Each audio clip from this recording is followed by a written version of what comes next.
Olá, muito bom dia! Está começando mais um programa TVI News e claro, eu e você inicia mais uma sexta-feira aqui, juntinhos na telinha da TVI, claro, tendo você como telespectador. Por isso, me aproximei aqui já para te agradecer por sua audiência, o seu carinho diário e te dizer que, olha, a gente vai finalizar essa sexta com muitas notícias. Hoje também é dia de O Assunto É com Kleber Torres.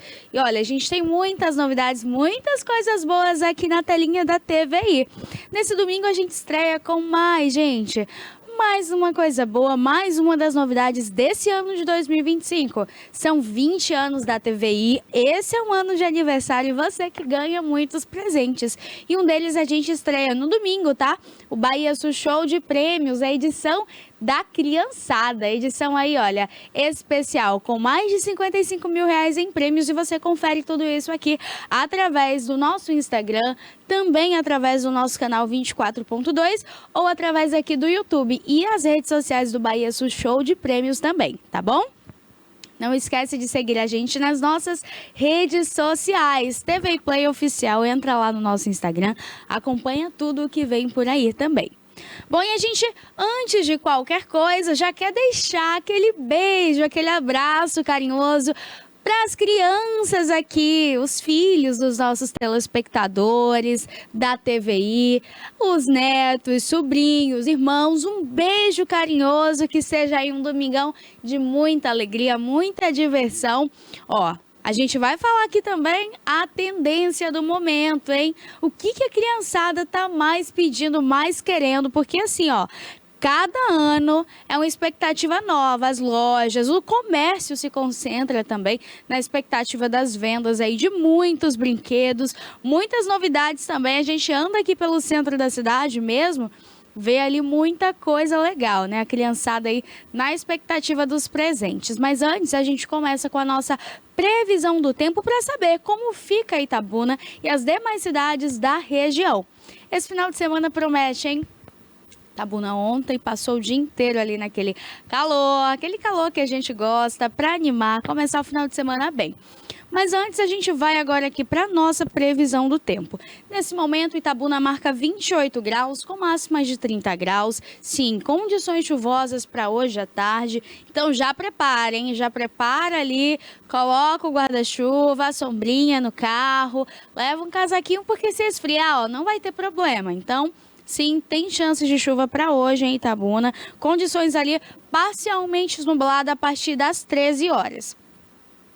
Mais uma coisa aqui para vocês, Ilhéus, terra aí de Gabriela, 26 graus nesse momento, predominantemente nublado.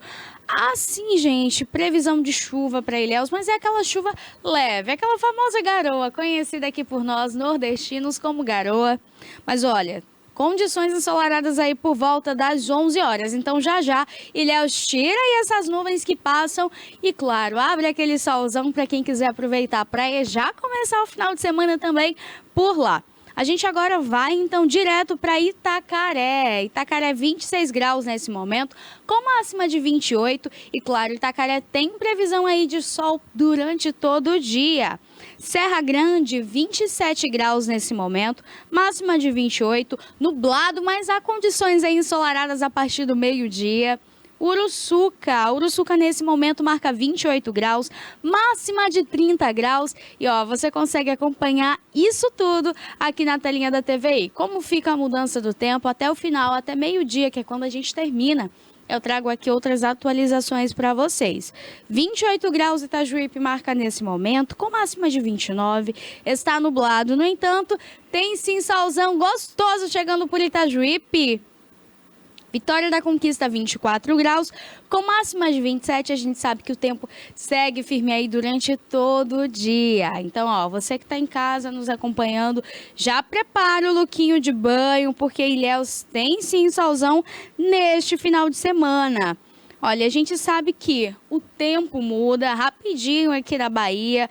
Esses últimos dias, essa última semana foi bem agitado, né? Passou uma frente fria por aqui, pelo extremo sul baiano. A gente sabe que fazia aquele solzinho, daqui a pouco chuva e à noite começava aquele friozinho gostoso. Mas agora a gente vai para as nossas notícias do dia. E uma dessas notícias aconteceu esse caso, ó, lá em Manaus. Um homem que passava pela calçada, a calçada acabou cedendo e ele caiu ali dentro, então, de um buraco. Ó, esse é um perigo. Ontem a gente noticiou também que uma estrutura de concreto havia caído também em Salvador. Essa estrutura acabou cedendo e um jovem que passava pelo local após, então, ali as aulas, ele acabou caindo nesse buraco. Ele foi resgatado ali por populares. E outra coisa, o que aconteceu, então, aí nesse episódio de quinta-feira, o momento, então, que a calçada cede, o rapaz ele está caminhando e ele acaba caindo. O vídeo acabou também viralizando nas redes sociais e deixando aí como um alerta também. O questionamento traz, então, sobre o que aconteceu com aquela estrutura daquele local para que cedesse. Será que já tinha acontecido antes, outros episódios, ou se só foi esse mesmo e agora a gente tem a expectativa de que ele fique bem, se recupere o mais rápido possível. A gente tem as imagens aí também. Pode colocar, por favor, produção? Cássio. Ó, o Cássio não me respondeu, a gente volta aqui então para continuar aqui falando então do que aconteceu com esse episódio, que já já vocês verão aí na tela. Bom, o que acontece é que esse pedestre, ele aparece caminhando normalmente nos vídeos, nas imagens da câmera de segurança, quando o chão acaba desabando ali de forma súbita, fazendo com que ele desapareça completamente. Olha, os motociclistas também que passavam no local nesse mesmo momento falaram que pararam ali para ajudá-lo, são testemunhas desse episódio e deram ali socorro a ele, ajudaram então a sair. Ainda bem que existem pessoas ainda boas nesse mundo, né? Ajudam, auxiliam para que tudo fique bem, porque é um susto. Imagina, a gente andando na calçada, de repente acontece um episódio como esse, é um susto muito grande, né? Já tem aí, Cássio? Cássio, gente, Cássio hoje não quer me responder. Cássio, olha, ele deu um sinal de vida, hein, Cássio? Cássio deu um sinal de vida, mas imagina que susto esse, hein? Ele passando ali na calçada normalmente, pessoas ao redor, e ninguém imagina, né? Você tá andando na rua, você não imagina que vai acontecer um episódio como esse. Mas ele foi resgatado ali, então, por motociclistas que passavam no local, ajudaram ele. Ele foi, então, encaminhado para o hospital, onde passa agora ali pelos atendimentos necessários, fazendo o exame, a radiografia também, porque a queda foi bem funda, então acabou que ele bateu a cabeça, mas está estável. O quadro dele de saúde é estável. É o que importa, né, gente? É um susto muito grande, mas ainda bem que não aconteceu nada de mais grave, nada de ruim, tá bom? Então, já já vocês acompanharão aí essa imagem, essa notícia, é um vídeo que viralizou aí nas redes sociais, trazendo então esse alerta. Olha, a gente também vai falar aqui hoje sobre outras questões, e uma delas vai ser aí sobre medicamentos. Quais medicações elas serão ali, ó, suspensas pela Anvisa? O que vai acontecer? O que está vindo por aí, Pérola? Bom, a Anvisa vai suspender alguns remédios populares após a descoberta ali em lote. Então, a Agência Nacional de Vigilância Sanitária vai fazer aí uma interdição cautelar de 2 medicamentos. E a gente, ó, deixa aí já no suspense para você de casa começar ali a pensar. Qual que vai ser, hein? Pois é, ele vai precisar ser retirado de todas as farmácias. E o que acontece? A decisão ela foi publicada já no Diário Oficial da União e destaca, então, que ela possui caráter preventivo e temporário. A intenção da agência é, então, fazer com que a saúde dos brasileiros são realizados ali os testes e análises complementares continuem estando ali, ó, em ótimo estado. A interdição dos antibióticos serão aí para o ano de 2027, ou seja, desde finalzinho agora de 2025 a 2027, esses remédios eles se tornam ali então proibidos a venda, a entrega. O anestésico que se chama a lidocaína, de uso hospitalar, vai estar interditado. Também o antibiótico Vancotrate, 500 gramas. Ele é utilizado no tratamento ali de infecções como pneumonia e tem a validade aí até abril de 2027. Então, esses medicamentos, eles serão ali, ó, interditados a produção deles aqui no Brasil. A decisão já está publicada, então agora a gente fica no aguardo. A agência também garantiu que houve a descoberta de um inseto em uma das ampolas do produto. Ou seja, há um perigo para a saúde, há um perigo para a vida dessas pessoas, então vai ser retirado aí das prateleiras, das farmácias, a venda, o comércio está proibido, tá? É uma medida cautelar e preventiva, lembrando que também temporária. Então, até o momento, essa é a decisão que já foi publicada aí no Diário Oficial da União. Mas a gente volta aqui, pode colocar, Cássio, o vídeo já está no ponto?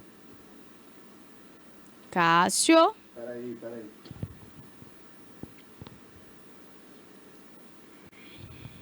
Cássio.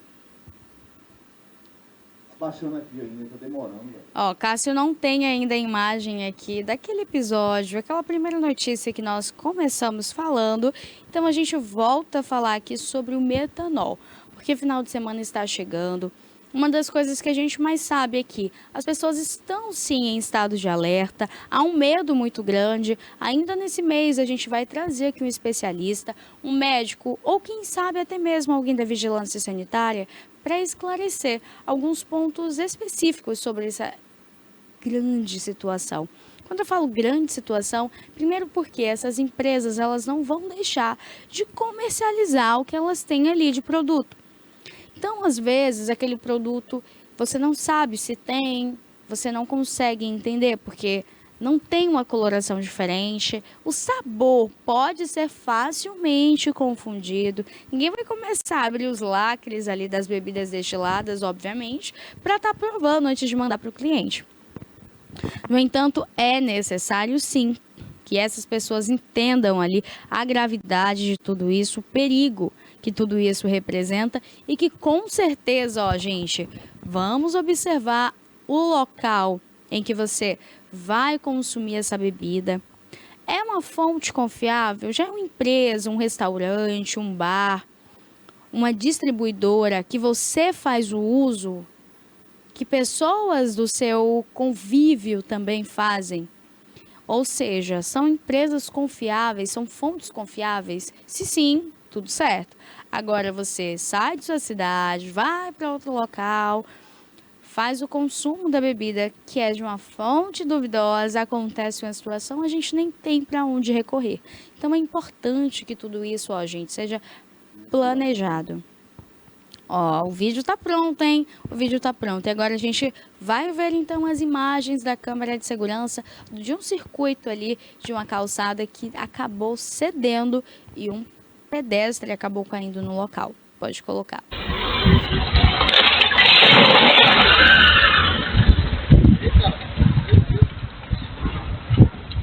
Tá bem?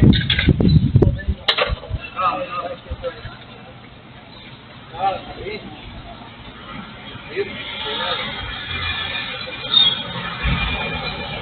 Tá certo? O cara, uma terra e outro piso, cara. Aí pergunta, irmão, você como tu desse lado? Cara, que coisa, cara. Eu peguei pelo susto, é pra bem na hora.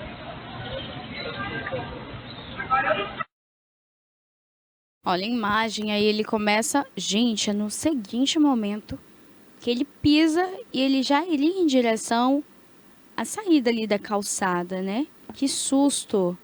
Que susto, hein, gente? Que susto. A gente vê ali que realmente é um buraco, uma cratera muito grande. É um susto que toma ali nesse momento. Bem perigoso tudo que aconteceu aí, olha. Esse pedestre cai. Essa estrutura de concreto, ela acaba cedendo. Outras pessoas vêm ajudar, ó. Motociclistas descem ali da moto, tira capacete. Mas, gente, ainda bem que tinha pessoas passando ali por esse local nesse momento, hein? Se não, imagina. Gente do céu, ó que susto.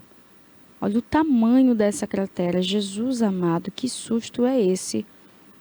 Eu acredito que se não tivesse pessoas passando ali, até elas escutarem. Primeiro que ninguém, né, gente? Vai olhar dentro do buraco.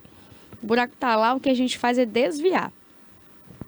Então, até que alguém decidisse olhar lá dentro do buraco para prestar, né, os primeiros socorros ali para ele, ajudar, ver o que aconteceu, chamar a ambulância, corpo de bombeiro também, que ajuda nesse momento para fazer o resgate, a retirada. Ia ser ali, ó, um tempinho, ó, ele começa a andar, caminha normalmente, meu Deus.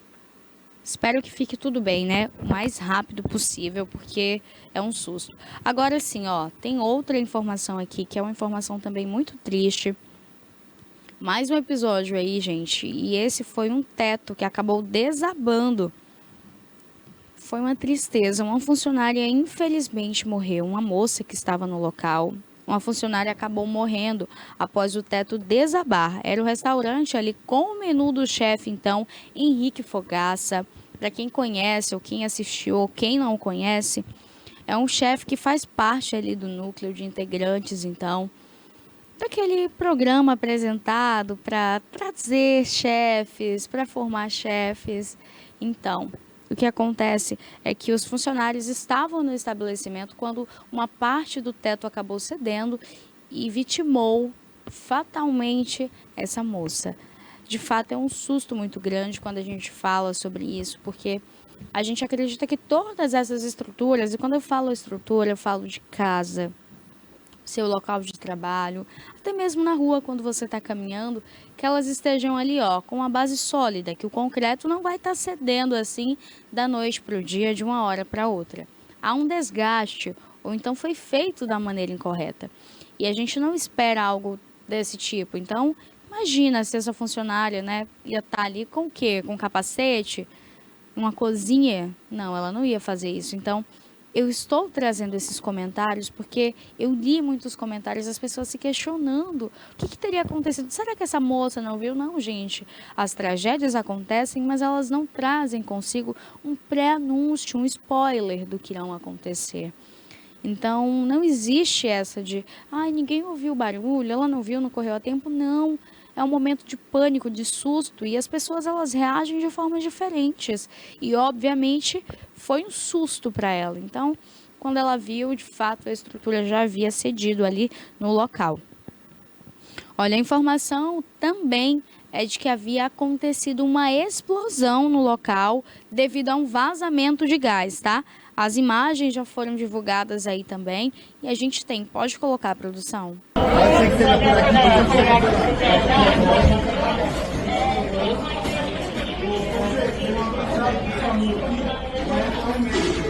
dar mais um médico de saúde.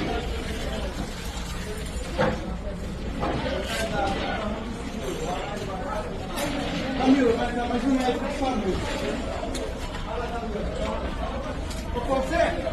Você, tem mais um médico de SAMU aqui, vai entrar outro médico, beleza?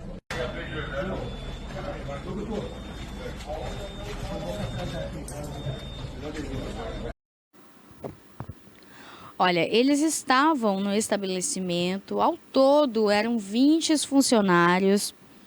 O estabelecimento fica localizado no centro de São Paulo. 5 desses funcionários foram resgatados com vida dos escombros. 2 funcionárias foram atendidas com abalo psicológico, muito assustada, tremendo, e uma delas acabou morrendo soterrada. Olha, é um susto muito grande. Eles relatam que foi uma explosão causada ali por um vazamento de gás. E esse momento é quando um integrante ali, ó, que estava soterrado, o corpo de bombeiro chega e o rapaz diz, né, o bombeiro fala para ele que está chegando o médico para ajudá-lo. O médico do SAMU está chegando ali até o local para fazer então ali os primeiros socorros e ajudar esse rapaz. É muito triste, né, tudo que aconteceu. A gente deixa os nossos sentimentos, os nossos pêsames, as famílias aí desses funcionários do estabelecimento, a família então dessa funcionária que acabou morrendo, vindo ali a óbito, infelizmente soterrada. É uma tristeza muito grande, né? Bom, e o que que acontece, gente? As pessoas estão relacionando ali esse restaurante ao Henrique Fogaça. O Henrique Fogaça, que é o chefe do MasterChef, o programa culinário. Então, ele disse que não tem nenhum vínculo societário com esse restaurante. No entanto, que apenas um menu que ele disponibilizou e as empresas utilizam, tá? Ele falou que ele não está ali ligado de forma nenhuma ao restaurante, não é sócio. Então, quando se fala nesse menu do chefe Henrique Fogaça, traz ali uma notoriedade, visibilidade, comercialidade, porém ele disse que ele não tem nenhuma ligação societária com esse restaurante, como algumas pessoas estavam ali fazendo ali uma comparação, né? Bom, ele falou ali através de uma nota com as seguintes palavras: embora esteja fora do país, mantenho um contato constante com os responsáveis do restaurante e estou acompanhando de perto o desenrolar dessa situação. Apoio a apuração rigorosa das causas do ocorrido, em colaboração com as autoridades competentes, afirmou então aí a equipe do chefe Henrique Fogaça. E em nota, ele também salienta que não possuo qualquer participação societária ou vínculo de propriedade com o restaurante Jamile, como erroneamente vem sendo aí dito em alguns canais de comunicação. Então, é muito triste, né? Além dessa tragédia toda, as pessoas estão ali, algumas pessoas estão culpando também o Henrique Fogaça. Olha, se é um restaurante renomado, ele é um chefe renomado, ele sabe ali como é que tem que ser, a questão toda do vazamento de gás, né? Ele mesmo já falou algumas vezes no programa que tem que ter ali um teste, tem que acontecer de uma forma mais rigorosa, a fiscalização. Então, algumas pessoas estariam culpando e falando que o restaurante era do Henrique Fogaça, mas o Henrique Fogaça já emitiu essa nota. Pode abrir o vídeo, Cássio? Pode deixar a imagem na tela.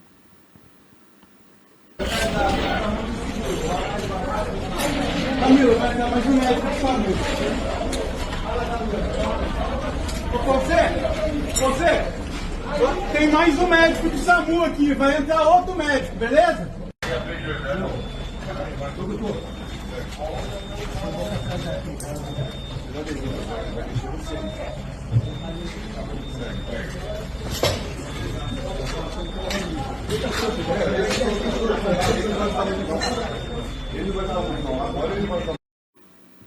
Olha, ele diz ali que o médico do SAMU vai estar chegando para prestar ali essa ajuda.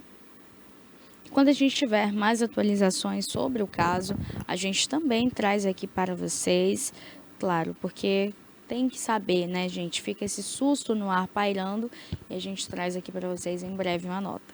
Mas hoje também é dia de Raquel Rocha Entrevista, mais um episódio especial. Olá, sejam bem-vindos ao Raquel Rocha Entrevista. O meu convidado de hoje é o grande Gideon Rosa, ator, jornalista, diretor, roteirista, poeta, mais um monte de coisas que a gente vai falar no decorrer do programa. Mas hoje ele está aqui para um bate-papo muito especial. Vamos apresentar nosso convidado, Cássio? É uma entrevista que eu queria fazer há tempos, porque eu sou fã de Gideon como ser humano, como ator, principalmente da voz de Gideon. Então, eu já passo a palavra para você presentear os nossos telespectadores com sua voz maravilhosa. Raquel, antes de mais nada, eu quero cumprimentar seus telespectadores e a você por ter esse espaço para que a gente Grapiúna possa falar, para que as pessoas possam divulgar o que fazem, para que a nossa sociedade reconheça no que a gente faz, reconheça a si mesmo. Mas eu não tenho, você falou um monte de coisa sobre mim, mas a realidade, as melhores conversas, eu espero que essa conversa seja muito interessante, mas eu não sei se eu sou uma pessoa interessante, mas nos bastidores eu sei que a conversa é sempre muito interessante. Muito, nos bastidores. Então, Gideon, esse espaço aqui eu acho um espaço sagrado, por poder mostrar, e mais do que mostrar, mas registrar os talentos que a gente tem aqui na nossa região, porque eu acho esse registro de tanta importância. E quando eu estou aqui, eu penso, se as pessoas, no dia de hoje, se elas não valorizarem isso, em algum momento eu tenho certeza que elas vão perceber a importância desse registro, a importância dessas imagens, a importância dessas histórias, porque tem coisa que é o tempo que nos mostra. Sim. E eu sei que o tempo, ele vai... E quando cada entrevista que eu tô aqui, com cada artista, cada músico, às vezes um músico muito talentoso, que tá na noite, perdendo noite, se desgastando na noite, por falta de reconhecimento mesmo, Claro. mas músico que tem um trabalho autoral. Enfim, qualquer que seja a expressão artística da pessoa que tá aqui, eu sempre penso assim que eu tô... Da mesma forma de quando eu fazia meus documentários, que eu tô fazendo um registro para a posteridade. Quer dizer, no final das contas, é uma prestação de serviço preciosa, porque nós precisamos disso. Essa conversa sobre como nossa sociedade se confronta com esse assunto, assim, essa ignorância no sentido de não saber, sabe, dos nossos artistas, do esforço que é feito, é um pouco doloroso, sabe? A gente se sente mal, porque os artistas que saem dessa nossa região brilham em outros lugares. A gente tem Jackson Costa, Oswaldinho Mil, Betão. Fábio Laga, Betão. Gideon São tantos. Rosa. Aí diz assim, olha, em Salvador nem falo. Eu digo, se os Grapiúnas fizerem greve, o Teatro da Bahia para. Não, eu fico imaginando daqui 100 anos. E antes você transmitia uma coisa pela televisão, e se a televisão não mantivesse esses arquivos se perdiam, né? Claro. Mas hoje, como tudo está registrado no YouTube, a TVI ela é transmitida ao vivo pelo YouTube, eu fico imaginando daqui 100 anos alguém fazendo um memorial sobre sua vida e assistindo nossa entrevista. Não, eu queria dizer para o telespectador o quanto eu me sinto feliz. É muito agradável vir conversar. E eu espero que no futuro, nesses 100 anos, que a gente possa também falar imediatamente com esse telespectador que não sabe do que está acontecendo. E a sua pergunta é dizer assim, mas por que é que os artistas não são vistos, não são valorizados? Eu não sabia disso, exatamente por isso. Por que é que você não sabe? Tem muitas coisas envolvidas nessa questão. Então, antes você me perguntou, a gente estava falando dos bastidores, não, mas eu quero falar de você, da sua infância, sei lá, e eu tenho uma frase que eu digo assim, eu nasci sob a luz do candeeiro. Eu acho que eu já vi você falando isso, num discurso.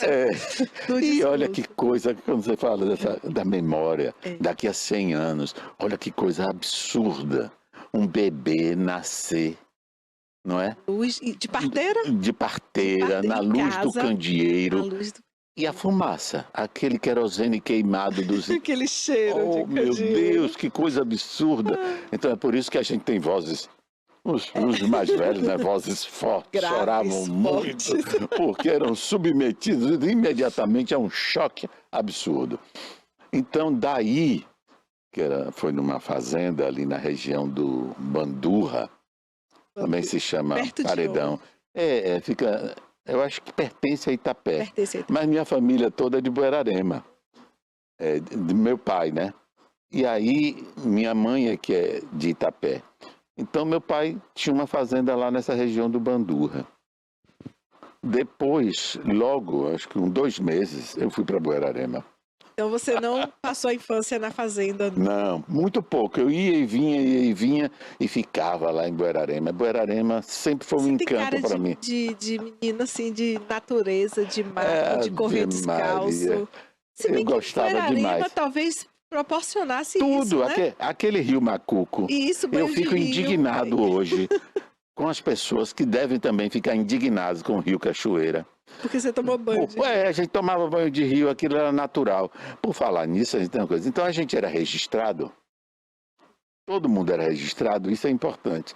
Mas esses lugares não eram autônomos, não eram cidades, eram vilas. De onde? De Itabuna. Então o registro é de De Itabuna. Itabuna. Você nasceu em Itapé, a sua infância em em Buerarema. Buerarema e é registrado Mas em o Itabuna. registro todo é de, mesmo os cartórios que tinham nesse lugar, tem lá na minha identidade até hoje, comarca de Itabuna. De Itabuna. Então pronto, essa miscelânea que hoje não se faz mais diferença, mas é um grande prazer isso. Então, em Buerarema, que a gente começa a ver, Buerarema sempre foi uma cidade muito interessante, miúda, vila, que Buerarema não existia, era Vila Macuco. Em 58 já era Vila Macuco, que ela foi cidade 2 anos depois, não, 1 ano depois, foi em 59, e esses folguedos, a música, e uma gente que fazia música e também uma coisa muito interessante, que era um fluxo migratório de estrangeiros. Uau. Estrangeiros e gente do sertão.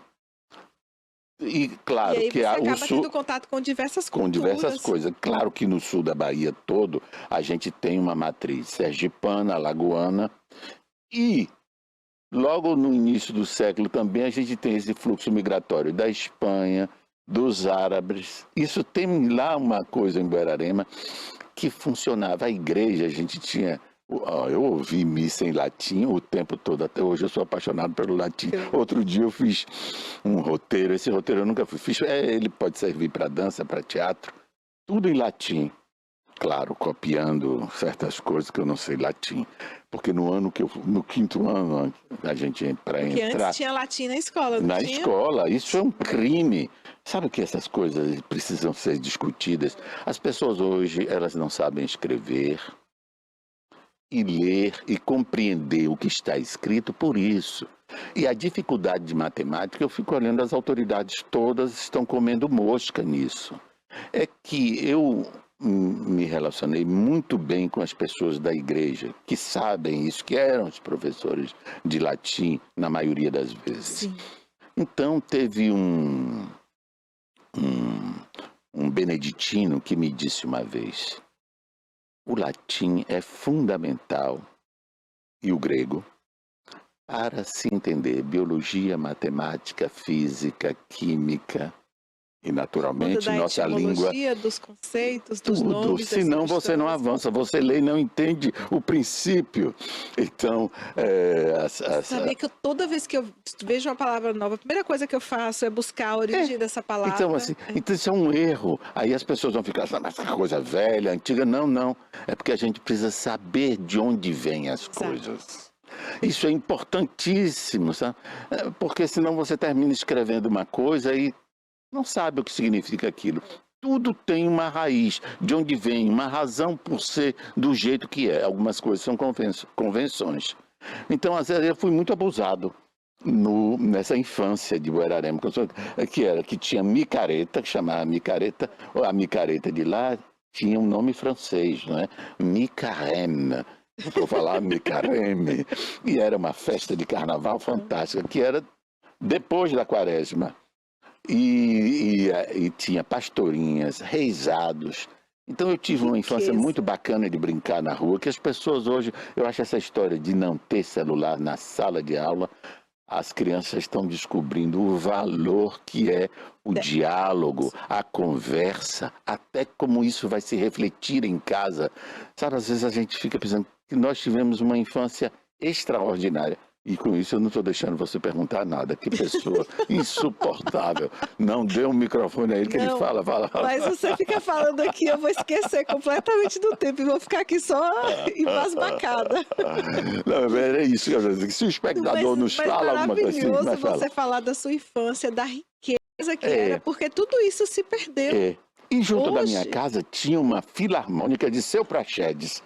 Todo dia à noite eu ia. Tinha o prazer, eu e outros meninos, de assistir o ensaio. Sabe? Era a música que entrava E para aí, o ouvido. você Até tá hoje eu falando não tenho ouvido musical. De que mas... idade, mais ou menos? Sim, Pensa acho que nessa era 6, 7, 8, 9 anos. Por aí. Hoje em dia, o que as crianças ouvem? O que as crianças têm acesso? Que cultura que é fornecida para essas crianças? Infelizmente, sem ser careta, a gente tem uma questão que é muito da idiotia da nossa sociedade atual, que é deixar as crianças colocar em primeiro plano uma sexualização absurda que está nas músicas, e não deixa que ela floresça como criança. Essa criança irreverente, malvada, as crianças são malvadas. Eu acho que a gente fica pensando, não, criança inocente. Não, as crianças não são inocentes, os adultos vão crescer menos inocentes ainda, mas as crianças não são, eu não acredito nisso. Mas tem um florescer. As brincadeiras de quintal, por exemplo, né? Quantas brincadeiras de quintal são faz de conta. As descobertas fascinantes. Os jogos estimulam a mente, a fantasia, a imaginação. As crianças de hoje, elas têm dificuldade com a imaginação. E eu fico pensando, mas como é uma vida sem imaginação, sem sonhar? Eu vou contar uma historinha, isso é do teatro, viu? Porque depois a gente vai amadurecendo coisas que a gente... Depois, por que eu fui fazer teatro? Eu não sei sim, está lá atrás a coisa.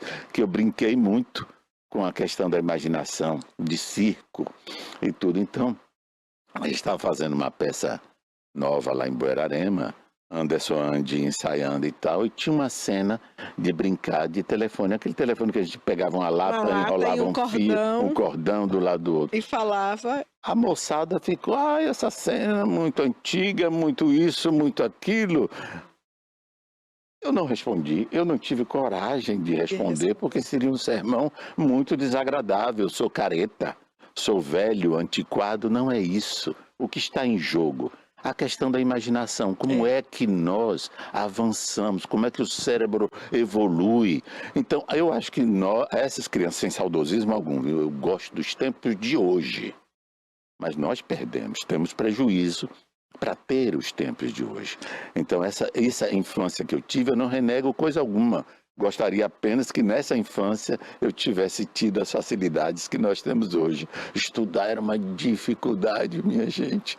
Biblioteca ou aquelas coleções intermináveis em casa. Era uma coisa tão obsoleta que vocês aí nem conseguem imaginar.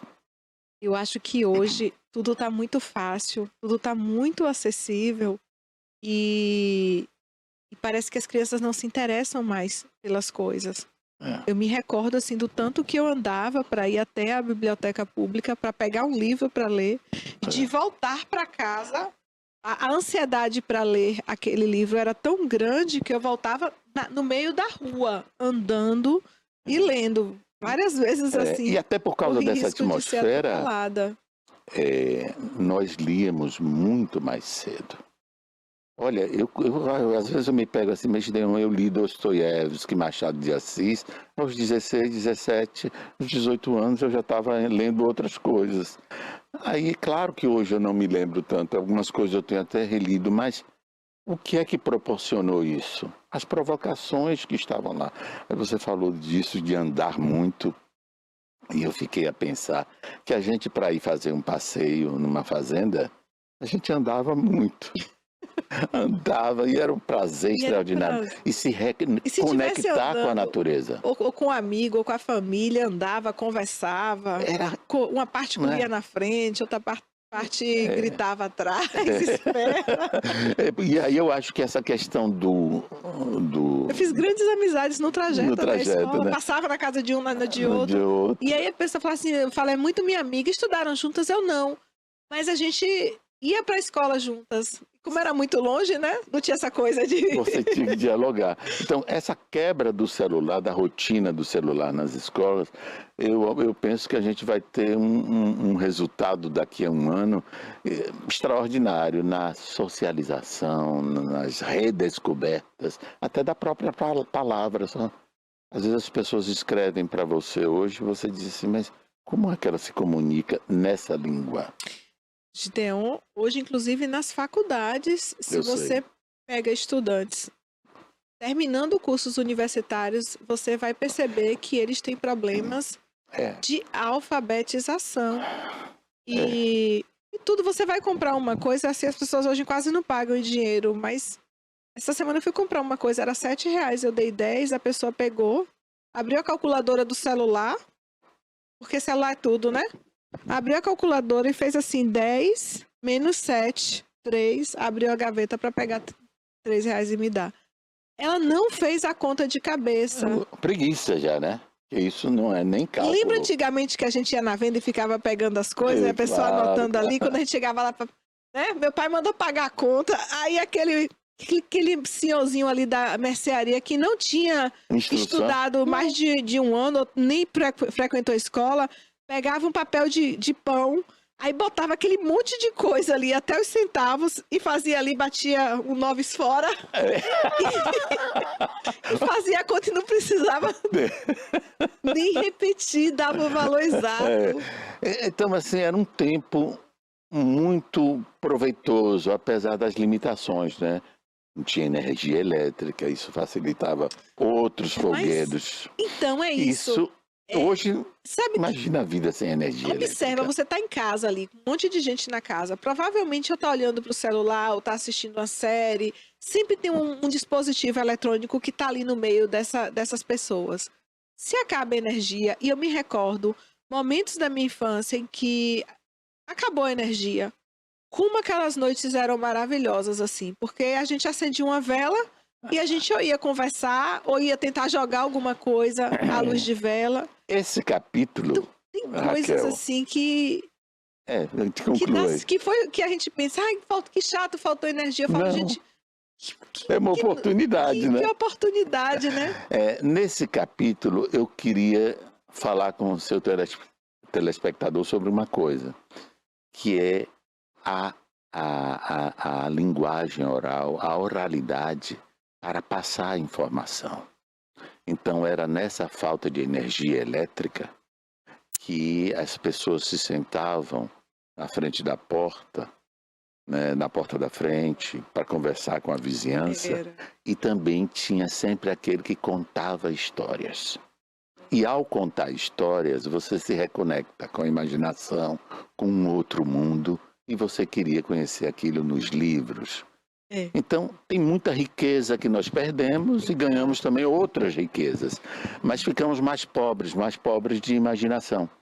E isso é uma coisa que nossa sociedade tem que discutir hoje em dia, para não dizer assim, não, você está sendo careta. Não, eu adoro todas essas novidades e acho um privilégio ter vivido até agora para poder ter todos esses artifícios modernos. Acho fantástico. Às vezes eu tenho que recorrer aos universitários, que eu digo, eu sou um analfabete, não estou conseguindo resolver isso. Mas às vezes eu tenho tanta coisa assim, por exemplo, eu tenho tanto livro que eu quero ler, Gideon, que eu fico perdida, sem saber qual que eu leio, ou começo a ler uma e fico ansiosa querendo ler o outro. E quando eu faço as contas, assim, no final do ano eu sempre faço a conta da quantidade de livros que eu li. Eu lia 10 vezes mais quando eu batia a perna para ir até a biblioteca pegar um livro.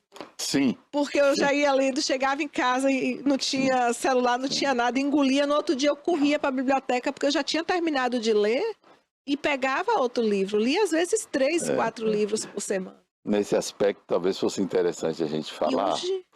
Desculpe. Não, é isso mesmo. A gente tem tanto que a gente fica perdida, né? Você sabe desse projeto da Casa de Cultura Jonas e Pilar em Buerarema. E uma das coisas, porque a gente faz teatro, tem capoeira, tem várias coisas, mas eu insisti, peguei uma saleta minúscula e disse, não, vamos fazer uma biblioteca. Aqui, essa biblioteca é pública, essa biblioteca, Antônio Lopes deu um acervo dele, eu fiquei gratíssimo. E é um acervo precioso, e a gente está crescendo esse acervo, agora vai ter a reforma, e agora a gente é um ponto reconhecido de cultura e uma biblioteca comunitária. E, apesar de todo esse esforço, 11 anos depois que a gente criou isso, a gente está começando, após 11 anos, os leitores estão voltando. Pessoas mais velhas que sabem que vão lá. Eu não quero livro didático, eu aceito doação, mas didático não. Nós não somos uma biblioteca escolar. Mas nós temos tudo, um acervo que vai de Dostoiévski, Machado, Adonias Filho, Jorge Amado e tudo, todos os gêneros. Poesia, teatro, tem cinema, se você quiser saber, livros conceituais, teóricos importantes. Então, essa coisa do ler se perdeu, que você disse que não, porque você estava totalmente conectada com Eu comprei um isso. aparelhinho de leitor digital e aí eu comecei a comprar e-book, baixar e-book, e as pessoas às vezes me mandavam um arquivo. E quando eu olhei, eu tinha tanta coisa ali, que eu não sabia o que eu ia ler. E aí eu aposentei e falei, eu vou voltar a comprar um livro de papel, eu compro o livro vai chegar pelo correio. Eu vou ler o livro, E o depois cheiro, eu boto na minha eu prateleira. sou viciado, eu confesso, no Eu gosto de cheiro, cheiro do de livro. livro. Eu gosto de livro velho. É claro que você, às vezes você tem que ler o livro novo, né? Você compra livro novo. Mas assim, se eu tiver que comprar um livro novo ou um livro no sebo pelo mesmo valor, claro, se não tivesse uma página rasgada nem nada, eu prefiro do sebo. Eu tenho eu acho que é uma relação afetiva mesmo com um livro que tem uma história E eu que foi penso contada assim, nisso. no objeto livro. O livro, ele precisa ser compartilhado, né? A gente tem alguém já leu, tem que compartilhar. Eu não guardo muitos livros, eu guardo poucos. Porque eu sempre empresto, eu tenho um livro que eu gosto, eu adoro que outra pessoa leia. Eu também adoro. Agora sim. Nunca devolvem. Não. E é isso que me chateia. Isso é que não me chateia. Quer arrumar uma inimiga. É pegar um livro meu e não me devolver. Eu fico com ódio da pessoa pro resto da vida. Eu digo, você ficou com o meu livro, faça bom proveito, leia mesmo. Com raiva, eu falei, aí eu tô precisando, você não vai me devolver.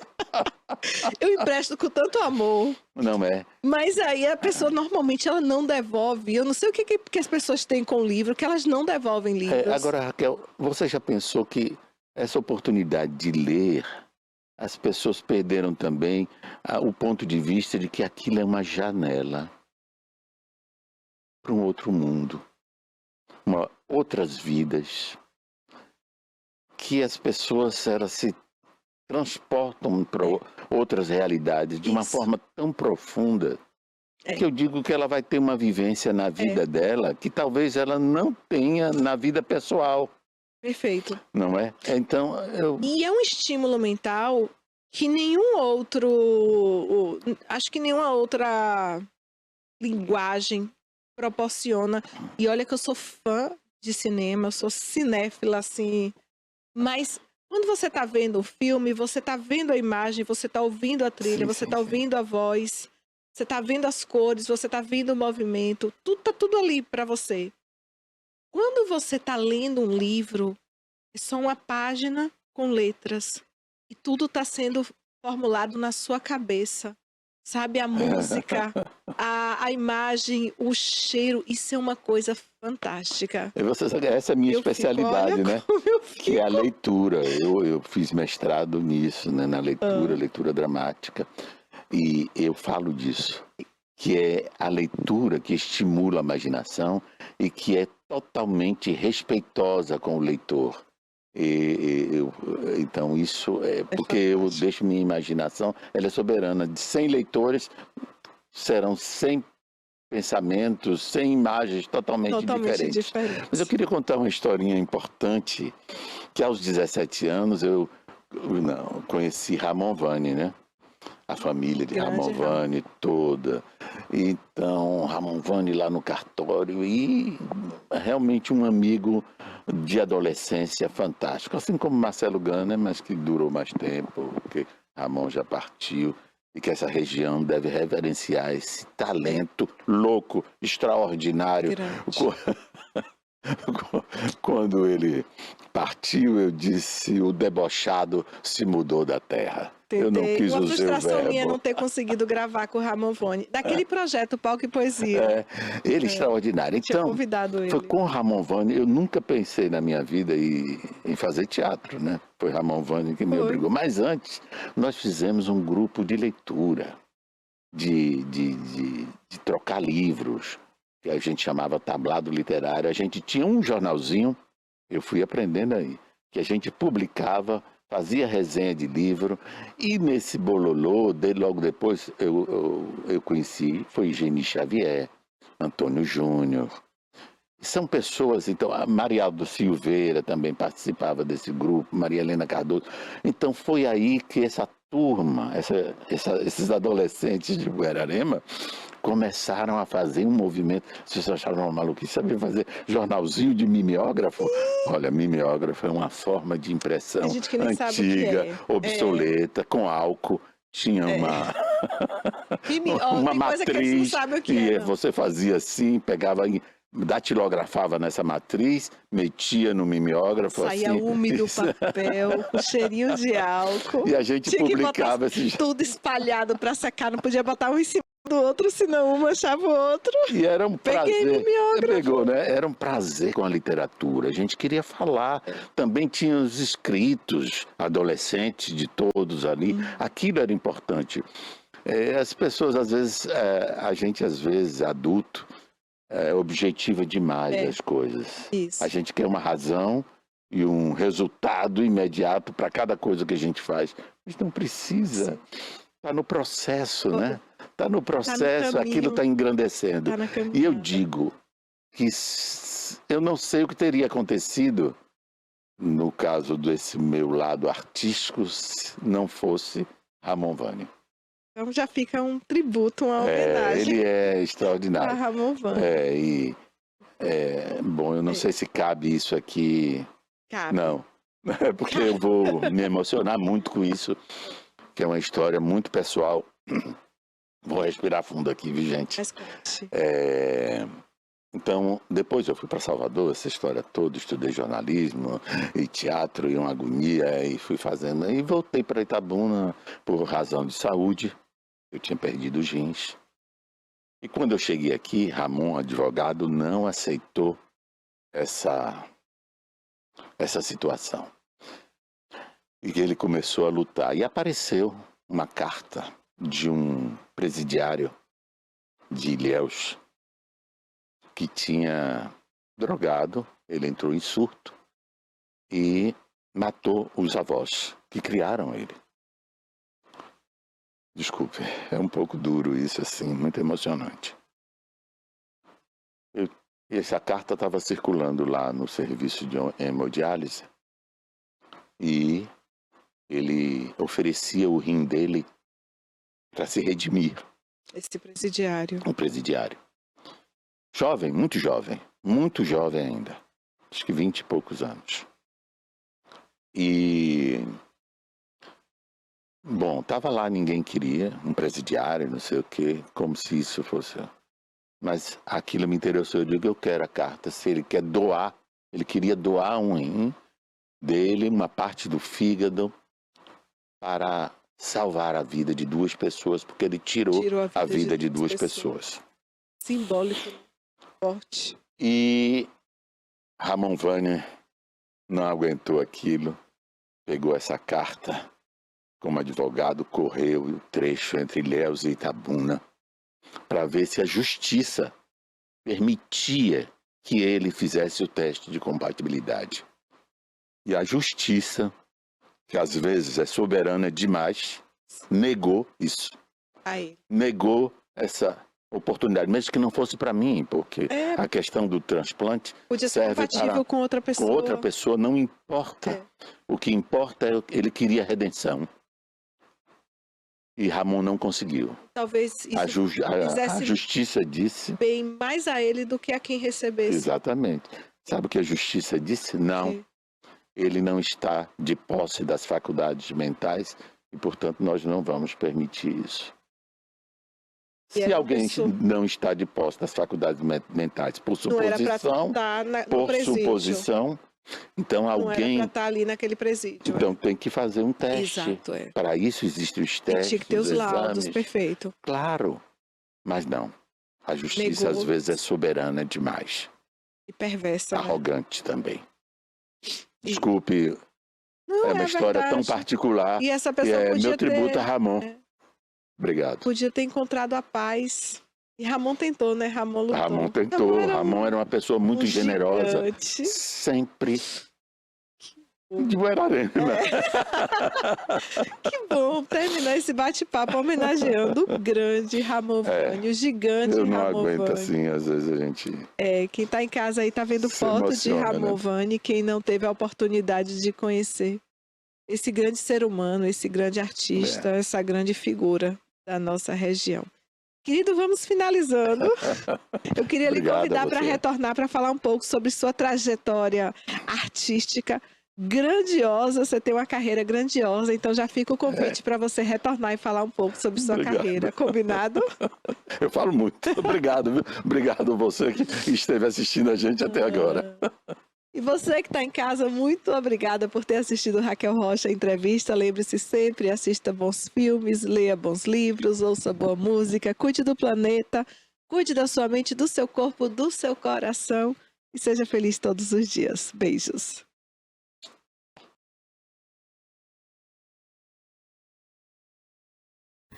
Olha, depois de um episódio aí especial de Raquel Rocha Entrevista, vem aí o assunto com Kleber Torres, mais um episódio com entrevista especial que você agora nos acompanha aqui na telinha da TVI.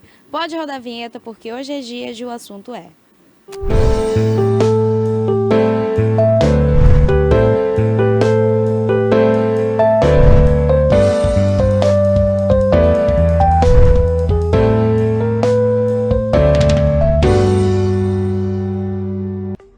Este conteúdo é uma obra independente. Seus comentários e opiniões são de responsabilidade dos seus idealizadores, não refletindo pensamentos e opiniões da emissora TVI. Estamos começando mais uma edição de O Assunto com a médica psiquiatra Samira Jogaibe Bonato, diretora médica do Hospital Especializado Mário Leal, em Salvador, que é uma referência em saúde mental na Bahia e no Brasil. Ela também tem residência em psiquiatria em Weimar, na Alemanha, no Sophie and Hofland Klinikum, e é autora de 2 livros. Um livro infantil, infanto-juvenil, Claudinha e o Pássaro Azul, e o livro infanto-juvenil, e o que já não é mais, escrito em 2021, após a pandemia, com uma série de reflexões e até aforismos também, né? Sim, aforismos, haikais também. Na verdade, é uma coletânea de textos, de poemas, de contos. E é uma obra artística mesmo. E eu misturo um pouco de fotografia também. Então, fotografias da Alemanha, do período que eu passei lá, fotografias de Salvador, que dialogam de alguma forma com os textos. Você passou sua juventude em Itabuna, você nasceu em Colatina, viveu em Itabuna e viveu no exterior vários anos. Você é filha de uma bióloga e de um engenheiro, duas pessoas de área técnica. E por que entrou no mundo da psicanálise e da literatura? Desde pequena, na verdade, quando era criança mesmo, assim que eu aprendi a escrever, fui alfabetizada, eu tinha a vontade de escrever sobre o que eu sentia, eu era muito assim. E aí, na minha alfabetização, inclusive, a minha professora pediu para todo mundo fazer um texto.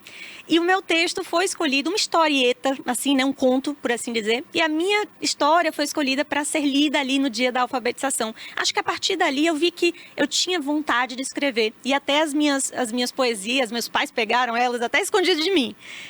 E publicaram no Jornal de Itabuna quando eu era criança. Então, acho que foi uma coisa muito natural, que foi vindo comigo mesmo. Certo.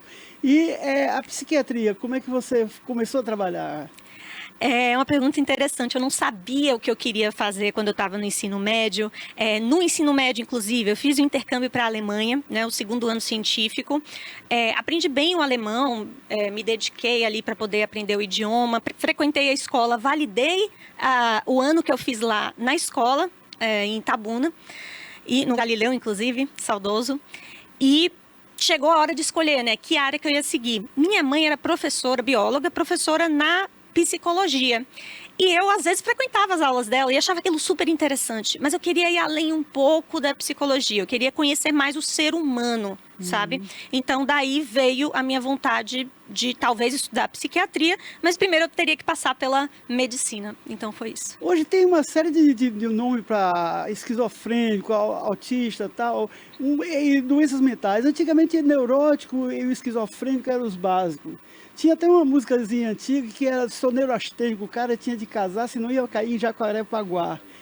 O que é que mudou na psiquiatria, na classificação das doenças? Perfeito, é uma pergunta que muitas pessoas se fazem. Classificação das doenças, na verdade, quando a gente pensa em psiquiatria, como que o ser humano ou a história conta a origem da psiquiatria? Na verdade, começa ali antes de Cristo, né, na Grécia Antiga. Sócrates, tanto Sócrates e Aristóteles, eles observavam muito o comportamento humano.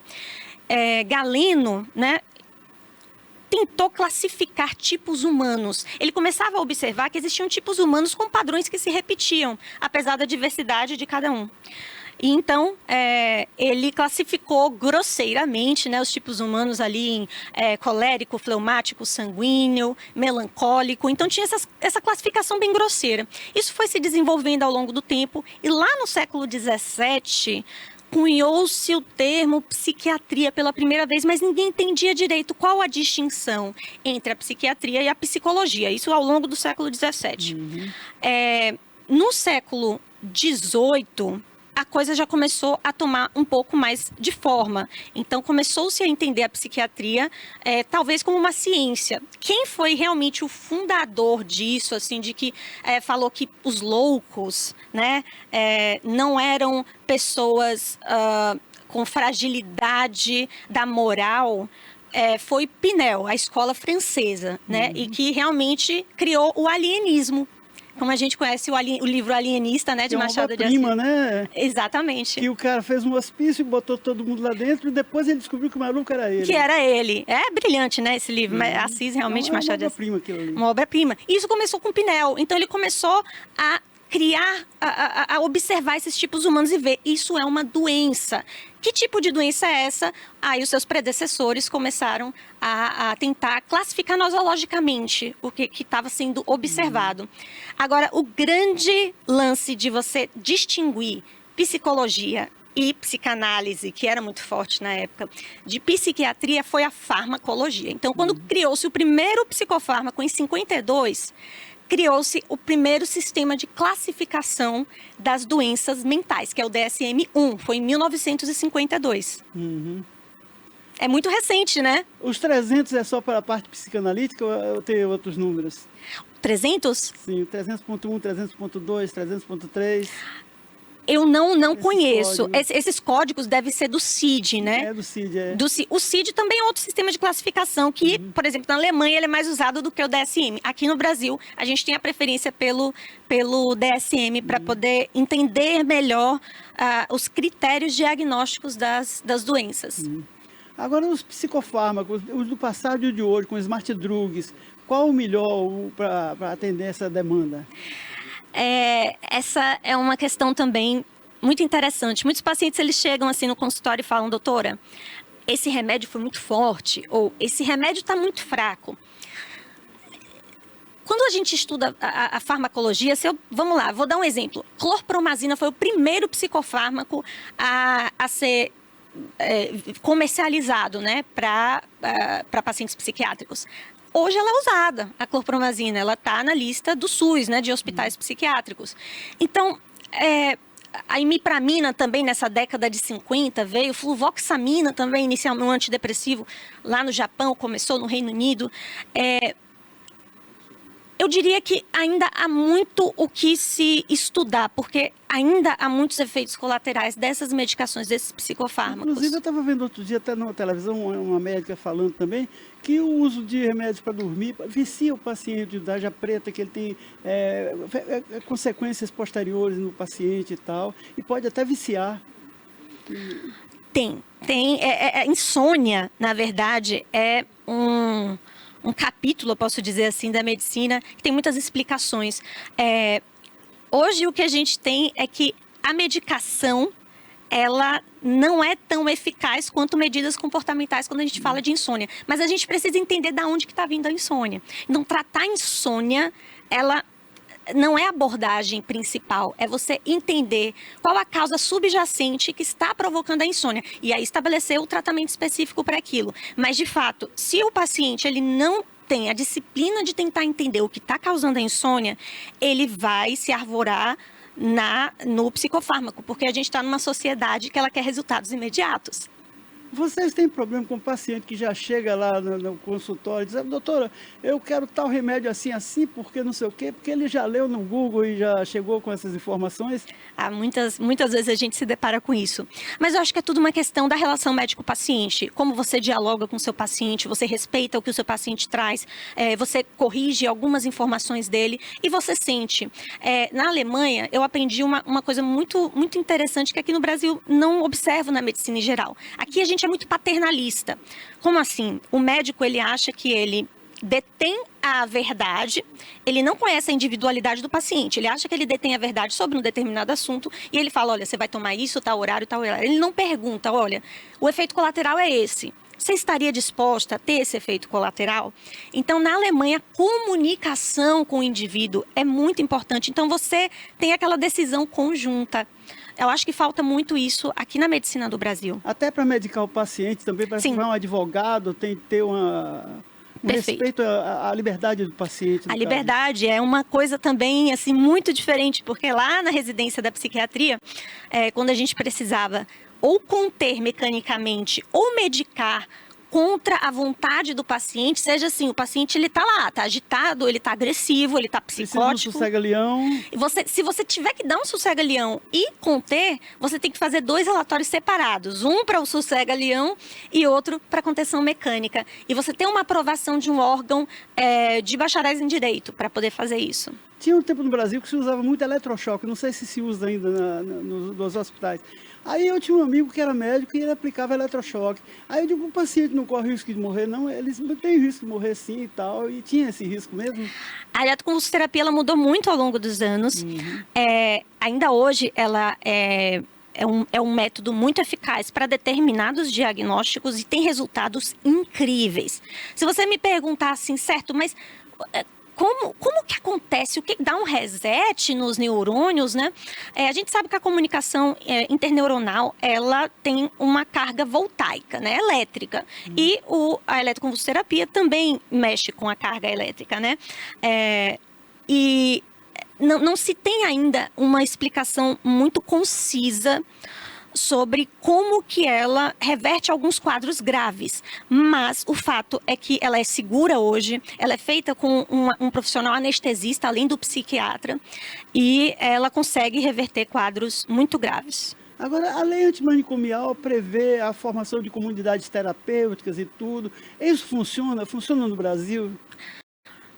Esse é um tema polêmico, né? Depois da reforma psiquiátrica, a proposta para o Brasil seria realmente acabar, quando eu falo acabar, uma coisa progressiva, com o modelo manicomial, né, que era visto nos hospitais psiquiátricos, e integrá-los aos hospitais gerais. Nos países desenvolvidos, como quando eu fiz a residência, né, no meu hospital, por exemplo, era um hospital geral. Era um hospital que tinha 100 leitos de psiquiatria, eram 4 andares apenas de psiquiatria, e tinha todas as especialidades, oftalmo, UTI, emergência. Então, era um hospital geral. Esse é o objetivo, né, que a gente está querendo implementar aqui no Brasil também. Mas a verdade é que alguns impasses existem. Por exemplo, o estigma dos próprios hospitais gerais de não quererem gerar leitos psiquiátricos pelo despreparo do local. E aos poucos, os hospitais psiquiátricos, pelo menos aqui da Bahia, eles têm atendido as determinações de integrar um modelo mais humanizado, né, com terapia ocupacional e menos manicomial. Você não vê mais esse modelo. Agora, o paciente em crise, às vezes ele é levado para um hospital comum e tal, e dá o sossega-leão na pessoa e ele passa só 3 dias internado. 3 dias é suficiente para esse paciente ser reabilitado, ser recuperado no quadro de crise? Boas perguntas você está me fazendo, porque assim, isso vai depender muito do que gerou a crise. Foi uma crise de ansiedade grave? Tudo bem, pode responder em menos tempo, mas a nossa preocupação é o profissional um médico geral, vamos colocar assim, né, que vai para uma UPA, que está com agitação psicomotora, ele não vai saber explorar ao certo qual o diagnóstico que levou àquele quadro. Ele vai resolver o quadro naquele momento, mas não vai ter a condição de explorar com maior clareza, com a detenção técnica, e aquele paciente está sujeito a ter novos episódios daqueles e não ser direcionado para um tratamento devido, como um CAPS, né, para poder explorar aquela agitação que ele apresentou. Aquele conceito de que o esquizofrênico, alma dividida, é um conceito certo ou é errado? É um conceito que remete a Bloiler, a Jaspers. É um conceito que era chamado um sintoma de primeira ordem, realmente. É a cisão, né, da realidade com a individuação do self. Sim, esse é um conceito real, é o que causa o grande sofrimento, porque assim, é um conceito às vezes difícil de ser entendido. Mas, por exemplo, a gente está aqui, eu sei que eu não sou essa cadeira, eu sei que eu não sou essa mesa, eu sei que eu sou Samira, eu sei que eu tenho uma história, eu sei, eu estou orientada quanto à pessoa que eu sou. O indivíduo, quando ele sofre psicose, dentro do capítulo de psicose e esquizofrenia mais importante, ele, no momento ali, ele perde essa... É como se ele se fundisse com o mundo. O self dele se fragmenta. Nízida Silveira fez a experiência do Museu do Inconsciente. Teve bons resultados aquele trabalho dela? Ainda é usado na psicanálise da psiquiatria de hoje? Perfeito. A psicanálise, ela tem um grande papel de tentar fazer com que o psiquiatra entenda um pouco mais da psicodinâmica da psicose. Então, a gente entende do ponto de vista neurobiológico, que na verdade eu não vou nem dizer que a gente entende, a gente tem teorias ainda. Por incrível que pareça, a gente ainda tem teorias, né? A dopaminérgica é a que a mais se sobressai, mas a explicação fenomenológica, a explicação da psicanálise de Lacan, do Foracluído, eu acho que ela complementa muito o entendimento da psicose.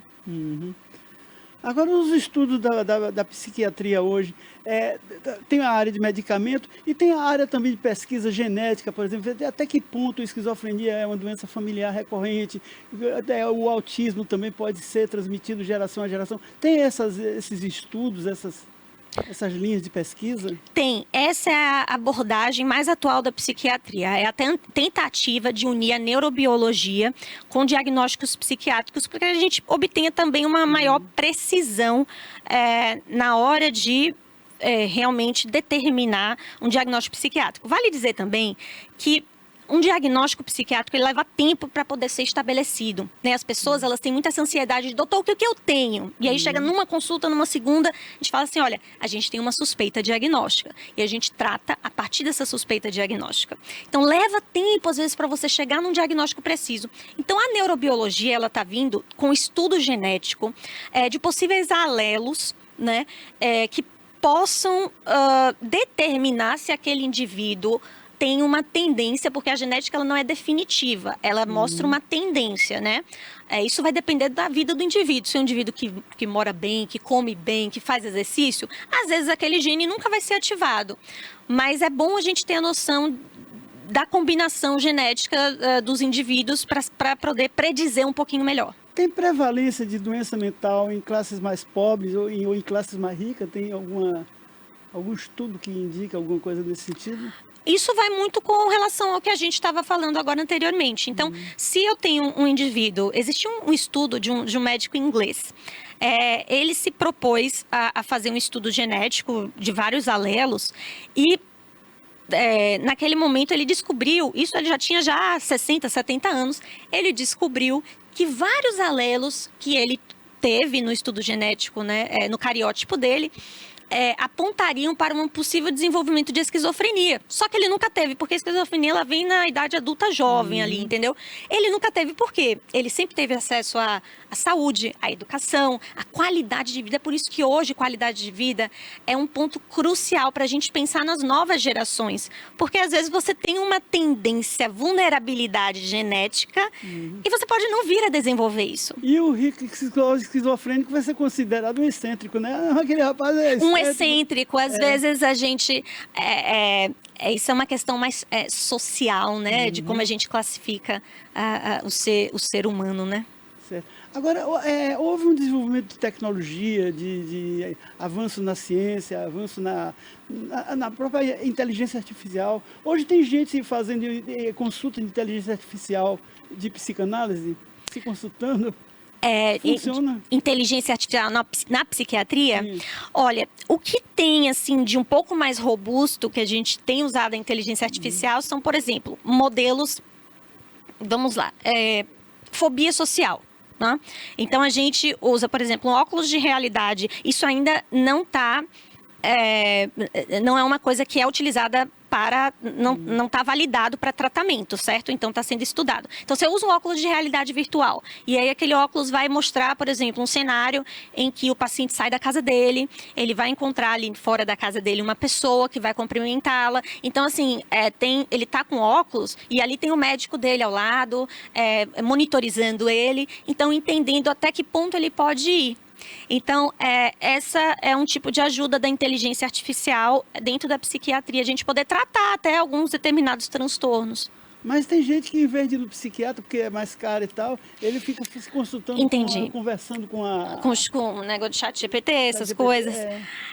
Aí eu posso dizer com toda a franqueza que, assim, eu acho que o chat GPT, ele ajuda você a nortear. Então, se uma pessoa está muito perdida, ela não tem acesso a pessoas que expliquem para ela, então ele pode falar, olha, procure, né, dado isso aqui que você está me contando, procure o profissional. Agora, você se arvorar realmente numa inteligência artificial que ainda está se desenvolvendo, é extremamente arriscado, não é recomendado. Agora, você tem experiência de ser o hospital lá em Salvador, que é uma referência em saúde, tem 30 leitos, mais 8 leitos para pacientes em crise e tal, e atende a mais de 7 mil pacientes. Como é que é essa história lá? Pronto, eu faço parte da coordenação da emergência e da internação do Hospital Especializado Mário Leal. Na Bahia, hoje, a gente tem 2 hospitais psiquiátricos, né, que é o Juliano Moreira, também sediado em Salvador, e o Hospital Especializado Mário Leal. Então, a gente divide a assistência ao Estado. Né? Então, várias cidades do interior, a gente também dá assistência a esses pacientes através do sistema de regulação. E sim, é um fluxo muito grande, né? Um fluxo muito alto. Dos piores casos psiquiátricos, né, de transtornos muito graves que acontecem no estado. Então, a gente dá esse suporte. Vem paciente de todo o interior? De todo o interior, da onde puder imaginar da Bahia. E o cara que precisa, por exemplo, fazer consultas semanais, mensais e tal, tudo? Aí a gente tem o processo de descentralização ou matriciamento, né? Quando eles podem ter acesso a ambulatórios, ao CAPS. Isso vai depender, aí é uma coisa mais do município mesmo, como é que ele organiza a saúde mental municipal. Agora, e a saúde mental do brasileiro, como é que está? Que é um povo feliz, teoricamente, né? Segundo dizem e tal. A América Latina, e aí eu dou um destaque ao Brasil, lidera casos de ansiedade e depressão. E aí eu falo esses blocos, né, de diagnóstico. E muitas vezes eles vêm combinados, né? Ansiedade com depressão. Isso tem muito a ver com a insegurança laboral, com questões financeiras mesmo, com segurança pública. Isso interfere, sim, na saúde mental. E hoje a gente vive um cenário que os municípios e o próprio Estado, eles têm se esforçado bastante em contemplar essa população mais adoecida. Isso atinge quantos por cento da população? Você tem noção, assim, de essa ansiedade, esse desgaste das pessoas? Eu acho que eu vou ficar te devendo essa informação do percentual da população geral para transtornos de ansiedade. Mas é um número que, pós-pandemia, cresceu bastante, isso por motivos óbvios. A pandemia, diferente de outros países, afetou muito o Brasil pela incerteza do que aquilo ia gerar para as pessoas, né? O isolamento também social. O isolamento social, sem um preparo prévio. Então, aquela incerteza dos comerciantes de vou perder meu comércio, é a minha única fonte de renda. E às vezes, um governo que não é tão atuante, que também estava tentando entender o que é fazer para essa população. Eu acho que isso trouxe uma sensação de insegurança que foi, talvez, gatilho para desenvolver transtornos mentais, que talvez aquela pessoa que não tivesse passado pela pandemia nunca viesse a desenvolver.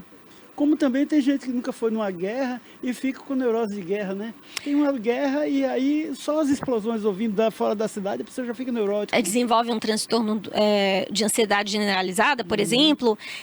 Cada indivíduo ele é mais ou menos vulnerável a desenvolver transtornos. E isso é o que a genética vem a explicar. Então, assim, esses conceitos de, nossa, aquela pessoa é forte, aquela pessoa aguentou muita coisa e não desenvolveu nada. Eu acho que força é quando a gente está falando de músculo, né? Força é uma coisa uma atribuição para alguém que tem hipertrofia muscular e não para a mente. Mas tem as muletas, tem a muleta religiosa, tem a muleta da filosofia também. Por exemplo, o cara que conhece alguma coisa de Nietzsche, ele já tem uma certa resistência aos problemas cotidianos, que o cara está no mundo sozinho, jogado lá, e ele que se cuide e tal. E isso é que talvez gere essa insegurança, essa incerteza do amanhã, né?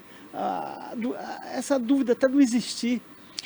Isso se chama, assim, você nomeou bem a angústia heideggeriana, né? A angústia de saber-se vivo, né? O Dasein, é uma expressão em alemão, saber-se aí. Dasein é literalmente estar aí no mundo. E por saber-se vivo, saber que existe uma morte. Porque a vida, o conceito de vida, ele existe porque existe o conceito de morte. E é transitória, né? E é transitória. Então, autoconhecimento nesses casos, que advém normalmente de terapia, ajuda bastante a atravessar transtornos psiquiátricos de uma forma geral. Agora, e o autismo, como é que ele é tratado hoje na psiquiatria e porque ele tem condições de ser reintegrado socialmente, né, o paciente? Com certeza. Autismo é um capítulo à parte, a gente vai depender do nível de gravidade daquela criança, né, diagnosticada. Eu tive o prazer de trabalhar com a doutora Milena Pondé num grupo de pesquisa chamado Labirinto.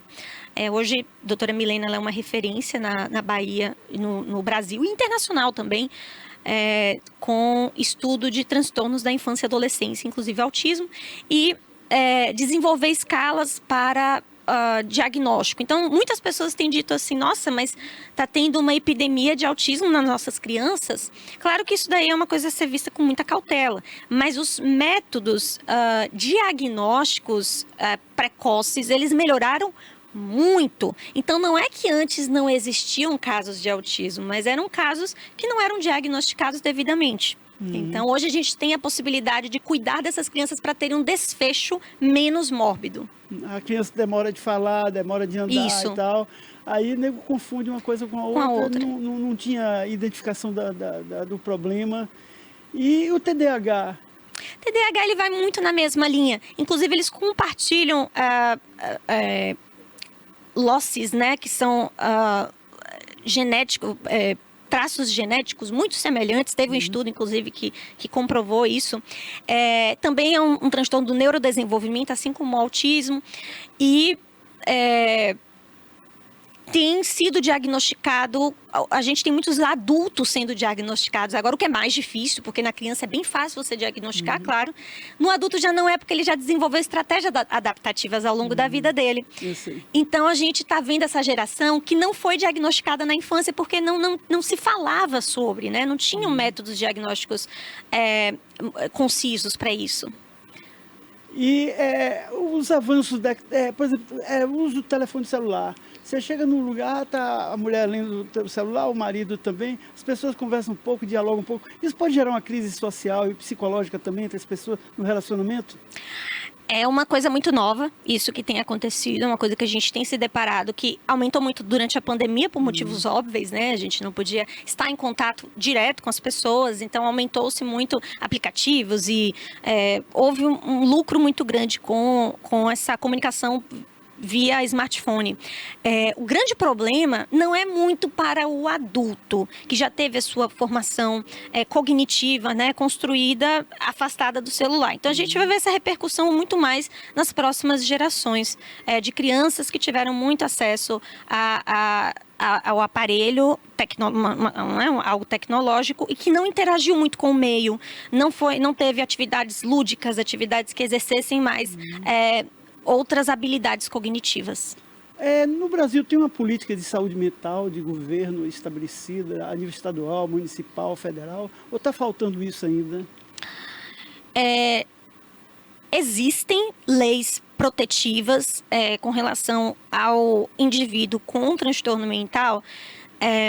Isso é mais direcionado para imputabilidade, inimputabilidade, mas no sentido legal, né? Como todo indivíduo, ele também deve ser inserido socialmente. Então, o que a gente tem hoje de lei? Que o indivíduo ele não deve ficar recluso por muito tempo. Essa que é a grande reforma psiquiátrica. Então, a gente tenta mantê-lo o mínimo de tempo possível internado, né, num regime afastado da sociedade, porque a sociedade tem que aprender a lidar com o paciente que é diferente, que foge do escopo da normalidade. A normalidade, isso é um termo muito filosófico, né, muito político sobre o que é normalidade, mas a sociedade ela tem que começar a aprender a lidar com o que é diferente. Samira, infelizmente nosso tempo está esgotando. Que mensagem você deixa para o telespectador em termos de cuidar da saúde mental? O que é que ele deve fazer para... Eu acho que ele deve se preocupar mais em cuidar da qualidade de vida, exercícios. Eu acho que aqui é até um grande clichê, mas isso ajuda bastante a prevenção de transtornos mentais. E se essa pessoa identificar qualquer alteração emocional, deve sim buscar o auxílio de um psiquiatra e perder um pouco o estigma com relação ao profissional. Certo. Bem, como estamos no fim de semana, uma sugestão de um filme, O Fausto, um conto popular alemão de 1926, de Frederico Murnau. É um roteiro baseado numa peça de Goethe, que viveu na cidade onde ela morou, em Weimar, na Alemanha. É a luta entre o bem e o mal e um pacto com o diabo que acaba sendo rompido pelo lado mais forte, que é o amor. Bem, é um cult movie do cinema expressionista alemão. Uma sugestão de livro seria Os Contos de Maldoror, do Conde de Lautremont, Isadore Ducasse, que se suicidou aos 24 anos e foi ser conhecido 17 anos depois de sua morte, e é um dos pais da contracultura no mundo. Mas como a gente está falando de livro e a peça mais importante é local, temos aqui O Que Já Não É Mais, de Samira Bonato, um livro com reflexões sobre a vida, o trabalho e com fotografias da própria autora, que vai voltar um dia para a gente conversar mais sobre saúde mental. Bom final de semana.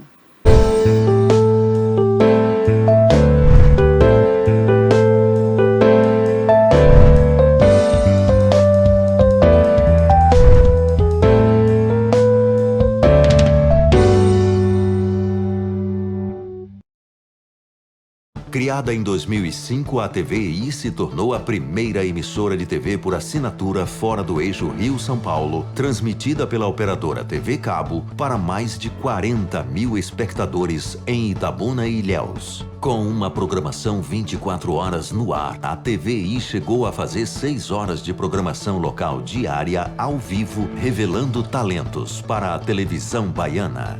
Inserida na Lei do Cabo, a TVI passou a integrar o seleto grupo de TVs com programação qualificada junto à Ancine e contribui com a capacitação do mercado audiovisual da Bahia para a captação de recursos para a produção de minisséries, reality shows, documentários e outros produtos de entretenimento para as mais variadas plataformas. Equipada com estúdios de áudio e vídeo e modernas ilhas de edição, a TVI também está preparada para trabalhar no jornalismo factual local, inclusive utilizando sua unidade móvel SDNG. Passando agora por uma reestruturação, a ação programadora detentora do canal TVI se prepara para transformar o sul da Bahia em um polo de teledramaturgia, movimentando o mercado do audiovisual da Bahia. TVI é da Bahia, é da gente. Entretenimento, memória e poesia. Defesa do consumidor. Comportamento. Utilidade pública. Musical. Direitos e inclusão. Tecnologia. Notícias. política, Opinião. É TV cabo, é streaming, é YouTube, é Instagram, é Facebook. é o início de um novo caminho. É você seguindo, é você assistindo. Somos a TVI. Há 20 anos contando sua história. Olha, estamos de volta, hein? Estamos de volta. Tem coisa boa, tem muitas notícias. Depois aqui, então, de O Assunto É com o Kleber Torres, a gente volta aqui no TV News, ó. A gente vai fazer uma edição aqui, Cássio, especial. É a edição Dia das Crianças. É um episódio aqui que a gente vai falar, então, aí sobre os brinquedos que estão em alta. Você, papai, você, mamãe, já comprou o presente? Domingão tá chegando, tem muita coisa boa, é dia de fantasia, dia de levar a criançada ao shopping, no parque de diversões. É hora de aproveitar também para aproveitar a criatividade, porque tá rolando muito o cabelo maluco. Nas escolas, sempre no mês de outubro, acontecem ali algumas gincanas. E além das gincanas, onde utilizam ali as fantasias criativas, muitas coisas legais, também tem o penteado do cabelo maluco. Eu vou pedir para a produção colocar também. Coloca pra gente, Cássio, algumas opções aí de cabelo maluco que os papais estão arrasando na criatividade. Ó, eu já vi ali pais que pegam o cabelo da criançada, fazem um pouquinho de tudo. Eu acho que já virou uma competição saudável entre os pais, viu? Lá em casa mesmo, na semana passada, a gente teve ali que se organizar para montar esse penteado do cabelo maluco. E a minha irmãzinha, claro, foi lá toda feliz, radiante. Gente, eu sinceramente, eu fico me questionando onde é que esses pais tiram tanta criatividade. Eu já vi mãe fazendo ali, ó, uma gaiola com o cabelo da criança e colocando até um animalzinho vivo dentro. É brincadeira, é muito, muito divertido. Eu já vi também ali, ó, um franguinho assando, como se fosse uma churrasqueira, algo do tipo. Tem muita criatividade, há quem faça ali também bolo, sorvete. Minha mãe lá em casa fez um cupcake no cabelo da minha irmã. Colocou lá o coquezinho de lado, aproveitou para jogar uns granulados coloridos. E assim, hora de exercitar a criatividade. De fato, as crianças adoram. E a gente também se diverte muito. Tem a mochila maluca. Os pais montam ali com garrafas pets, montam com várias coisas. Esses dias eu vi até com um gatinho, gente, a mochila maluca. Tem o tênis maluco também, que os pais adoram, porque assim, é o mais fácil, aqui entre nós, é o mais prático para montar, para você idealizar ali o que pode fazer. Cássio, você já tem imagem, Cássio? Cássio?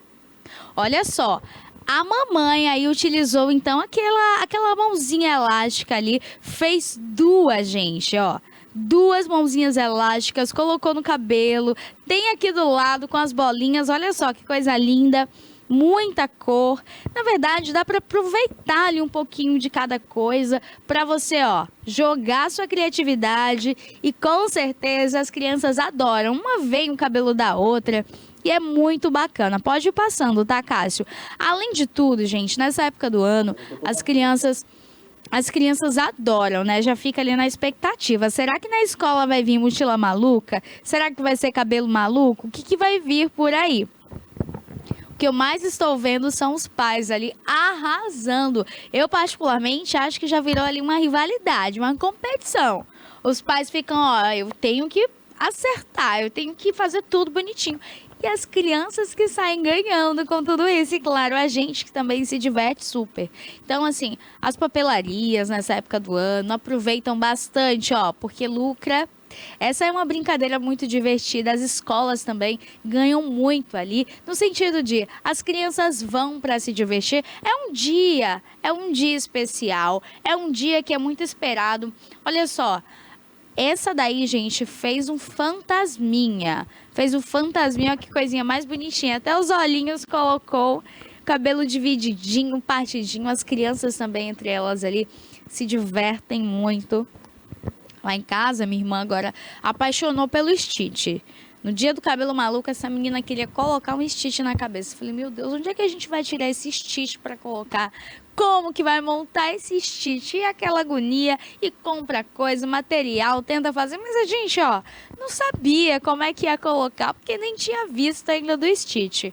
Até que então minha mãe decidiu montar algo ali mais fácil, mais prático, que foi o cupcake. Aí fez aquele bolo bem bonito assim no cabelo dela, bem colorido. Ela amou também. Os coleguinhas também estavam lindos. Já vi uma menina com uma borboleta na cabeça, muito linda, 2 asas, bem linda, bem colorida. E é uma diversão de fato, né?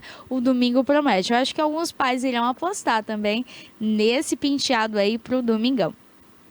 Agora, além dos penteados que estão bem hypados aí nessa época de fantasias, também, Cássio, tem aí as mochilas malucas. As mochilas malucas e os tênis malucos. Os pais aproveitam ali para usar e abusar da criatividade, ou seja, pega ali tudo que for de material para montar essa mochila, porque tem que ser em formato de mochila. Pode utilizar garrafa PET, pode utilizar materiais ali recicláveis que você tiver em casa ou que desejar comprar também. Agora, o mais bacana disso tudo é que a criança também pode participar da brincadeira. Ou seja, todo mundo em casa se diverte montando. E além de tudo, ó, é uma experiência muito gostosa, fica marcado. Eu lembro que na minha época da escola, o cabelo maluco lá em casa era uma dor de cabeça, hein, menino? Imagina essa mochila aí. Pode voltar, Cássio, deixa a mochila. A mamãe e o papai usaram aí a criatividade, fizeram a mochila em forma de foguete da NASA. Olha só que coisa linda. Colocou ali 2 garrafas PETs, uma com a bandeira dos Estados Unidos, a outra também dos Estados Unidos. A gente consegue ver uma em uma garrafa PET, a outra também ao lado ali, a gente vê muita criatividade, usou ali materiais. Olha só, daí colocou, gente, muita cor. Tem ali também alguns lápis, muito bacana, viu? Os pais estão aproveitando para se jogar. Colocou alguns lacinhos também no tênis.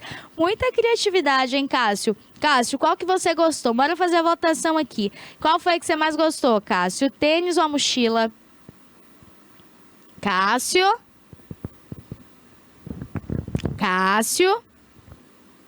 Cássio gostou aí dos 2. Ele disse que gostou dos 2.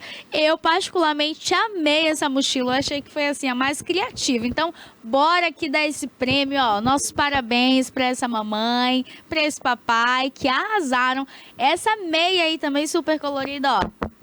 Nota 10. Eu achei assim que tá super divertido, super bacana. Agora a gente vai conhecer também alguns dos brinquedos que mais estão aí, ó, sendo procurados, que estão em alta, e a criançada já tem feito esses pedidos até mesmo para a escola, ó. Eu quero tal brinquedo. Tem escola que faz ali os dias dos brinquedos e a criança tem que levar o brinquedo lá em casa. A escola, não sei se é uma vez na semana ou se é uma vez no mês, mas tem um dia do brinquedo na escola da minha irmã. E essa menina já fica em casa, irmã, eu vou levar qual brinquedo? Eu falo, mulher, você tem que escolher o que você mais gosta. O que você mais gostar, pode levar, porque vai ser super divertido. Ela pega lá um brinquedo, daqui a pouco troca pelo outro. Aí quando chega de manhã, que é quando ela vai para a escola, aí já tá ali já sem nem lembrar qual que ela tava gostando. Aí pega algum lá, leva para a escola e é super divertido. Bom, mas dentre esses brinquedos, os mais procurados aí estão o Lilo e Stitch, aquele bonequinho azul, então, havaiano, aquela vibe bem gostosa, colorido. Pois é, esse brinquedinho está em alta. Tanto as pelúcias, quanto também os chaveirinhos, presilhas de cabelo, passadeiras, roupinhas. Agora sim, ó, aqui entre nós, virou uma febre. Virou febre. Agora virou febre por quê? Porque o filme, gente, foi lançado nos cinemas esse ano. E assim, ó, o filme é bem bacana, livre ali para todas as idades, um filme muito gostoso de aproveitar e as crianças amaram. De fato, caiu na graça da criançada. Coloca pra gente também, Cássio, as imagens aí do Stitch, aquele bonequinho azul bem alegrezinho. Gente, onde a gente passa, tem alguma coisa do Stitch. Um chaveiro, uma pelúcia, até anel eu já vi do Stitch, capinhas de celular, capinhas de tablet, mochilas, roupa. Ontem mesmo foi aniversário da minha irmã, hein? E ela pediu e exigiu, não foi nem pediu, gente, ela exigiu que fosse do Stitch. Foram dias e mais dias essa menina perguntando. Meu bolo é do tema Stitch? Eu falava assim, é do Stitch. Irmã, o bolo já tá pronto? Tem foto do bolo? Eu falava, não tem, é só no dia. Eu quero do Stitch, hein? Pois é, ela virou assim, ó, a maior fã. E a gente encontra em todos os lugares, ó, esses chaveirinhos aí do Stitch, encontra muitas pelúcias, a criançada adora, até maquiagem, estojos, lápis, lapiseira, caderno, lancheira, garrafa, vasilhas. Nossa, tem uma variedade. Esse Stitch, gente, virou febre nacional. De fato, muitas crianças, assim, ó, apaixonaram nele, querem assistir o filme, outras já assistiram. É também muito divertido, muito bacana ver as nossas crianças, né, tendo ali essa fase de criança. Olha aí, outro modelo de chaveiro também do Stitch e que também caiu nas graças dos adultos, hein? Eu vejo aí muito adulto com esse chaveirinho do Stitch. Ó, agora uma outra coisa que chegou aqui pra gente também, de novidade, que a gente sabe que a criançada ama, são os Bobbie Goods. Nossa, meu Deus do céu, virou uma febre que toda criança pede para os pais. Inclusive, já até fizeram uma música de ô mãe, compra Bobbie Goods. Lá em casa, eu acho que foi uns 2 meses ouvindo essa mesma música. De manhã, de tarde, de noite, pedindo Bobbie Goods para minha mãe. Pedindo Bobbie Goods para mim, que sou a irmã. E assim, ó, aonde a gente chega, tem alguém pintando Bobbie Goods. Para você que não conhece, não sabe o que é o Bobbie Goods, gente, é um caderno que vem ali com vários desenhos. Esse desenho vem em preto e branco. A criança é quem tem que colorir. E tem assim, ó, uma variedade de cores. São as canetinhas. Aquelas canetinhas, elas usam ali para pintar, para colorir. E é super divertido, as crianças adoram. E também, gente, acabou caindo na graça dos adultos, porque querendo ou não, aquilo ali, gente, tira o estresse, tira a impaciência, tira tudo de ruim que tiver no seu dia, porque a pintura exercita a sua criatividade, as cores estimulam a sua dopamina, tudo isso, ó, traz ali muitas coisas boas, além da sensação gostosa também de você ver a sua arte feita, toda produzida, pronta. Então, assim, ó, tem uma variedade em cores e também em modelos de Bobbie Goods. E as crianças adoram, escolhem.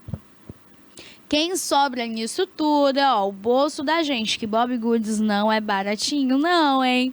Nem as canetinhas. A minha irmã falava assim pra mim, eu comprei pra ela um Bobbie Goods, não do caderno, eu tinha comprado o primeiro em cartelas, como se fossem joguinhos, mas era de pintar. Ela falava, irmã, esse Bobbie Goods é diferente, hein? Eu falava, é diferente. Você não gostou? Gostei. Eu acho que esse Bobbie Goods é raro. Eu falava, é raro. Porque as crianças, quando você traz um presente para elas e não é daquele exato modelo que ela estava idealizando para elas, de algo diferente, ou é algo muito bacana, ou infelizmente vai receber como algo muito ruim. Então, a minha irmã já noticiou aí para todo mundo, os amiguinhos, que era o Bobbie Goods raro dela. E aí, na escola, os pais começaram a falar com a professora que queria saber onde é que comprou esse Bobbie Goods raro. Gente, não era raro. Não era raro. Era um Bobbie Goods bacana, bem diferente da cartelinha, porque eram outros modelos, mas era um Bobbie Goods bem legal, mas não era raro, assim, meu Deus, difícil de achar, foi um absurdo. E os pais começaram, meu Deus, pergunta onde é que veio esse Bobbie Goods, que o menino em casa estava pedindo, que o filho chorava. E assim, ela acabou que deixou um Bobbie Goods na escola, rasgaram lá, essa menina chorou. Enfim, a gente sabe que virou febre quando a gente vê as crianças pedindo, quando a gente vê caindo nas graças até mesmo dos adultos. Então os pais começaram a questionar, eu falei, ó, é tal lugar. E aí foram atrás lá, encontraram esses Bobbie Goods raros. Comprei o Bobbie Goods tradicional também para ela adorou. Mas continua pintando aí os dois, né? Ela gostou dos dois. Cássio, coloca imagem pra gente também, por favor, aí dos Bobbie Goods, os caderninhos de pintar. Ó, a gente sabe que, além de tudo, gente, teve aí muitas coisas bacanas que essas crianças fizeram também aqui durante esse ano de 2025. Além das diversões aí, todo ano em escola acontecem ali as quadrilhas juninas. As quadrilhas juninas, gente, trazem ali o que? As rainhas do milho, os reis do milho. E todo ano os pais também fazem ali de tudo para que aconteça da forma mais perfeita. Algumas escolas fazem rifas, outras sorteiam ou no dia faz o desfile com a votação para a rainha e o rei do milho. E assim, ó, aqui entre nós, os vestidos são lindos, incríveis. Cássio também coloca pra gente uma imagem aí de rainha do milho, ou rei do milho. A gente sabe que São João já é uma época muito gostosa. As escolas normalmente fazem as quadrilhas, montam ali as duplinhas. As meninas, ó, vão todas bonitinhas de Maria Chiquinha. Na minha época, a gente pintava até o rostinho, fazia 5 bolinhas assim, ó, bem lindinhas. Gente, é muito bonito mesmo. E ó, outra coisa aqui, viu? As mães utilizavam muita criatividade. Olha só, essa roupa aí, gente, do milho, ó, que cor linda, um amarelo com verde. A criançada adora. E é muita trancinha, é Maria Chiquinha. E dá para aproveitar muito com a família. Esse vestido aí mesmo tá perfeito, viu? Eu acredito que ele seria um dos que ficaria ali já para a final da Rainha do Milho, poderia até ganhar, hein?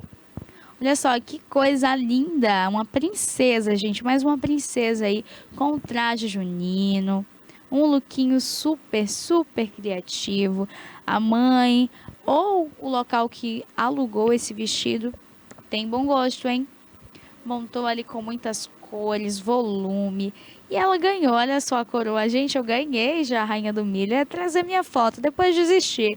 Mas, ó, já ganhei a Rainha do Milho, ganhei coroa, ganhei faixa. Era super divertido. E assim, a criançada adora. Eu mesmo adorava. Eu falava, meu Deus, vai ter dia do milho? Vai ter lá. E a gente fazia ali de tudo. Alugava fantasia mais bonita, comprava bota nova, fazia o penteado. Era assim, um evento, era algo muito bacana, muito gostoso, tá?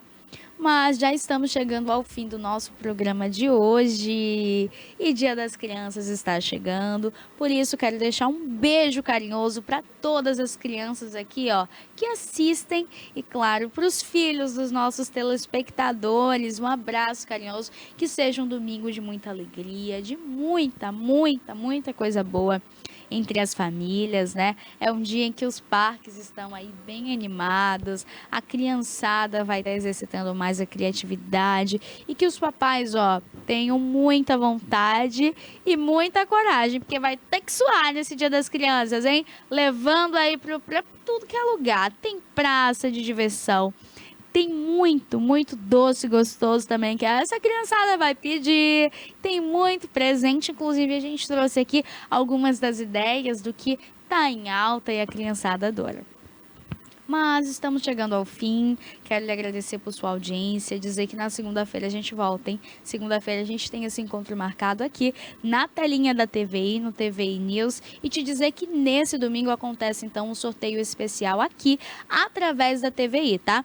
Canal 24.2 ou através do nosso canal do YouTube. Não esquecem, fica ligadinho aqui com a gente. É uma edição especial de Dia das Crianças com 55 mil reais aí em prêmios e, claro, 40 mil reais no prêmio principal. Tudo isso através do Bahia Sul Show de Prêmios. Mas quero desejar a você já um bom final de semana. Te dizer, ó, se for beber, bebe com moderação. Lembrando que bebida e volante não combinam. Use o cinto de segurança. E claro, não se esquece, ó, de se inscrever aqui no nosso canal também do YouTube. Beijo carinhoso, fiquem com Deus e vem aí Alerta Cidade com Denilton Santos. Tchau, tchau!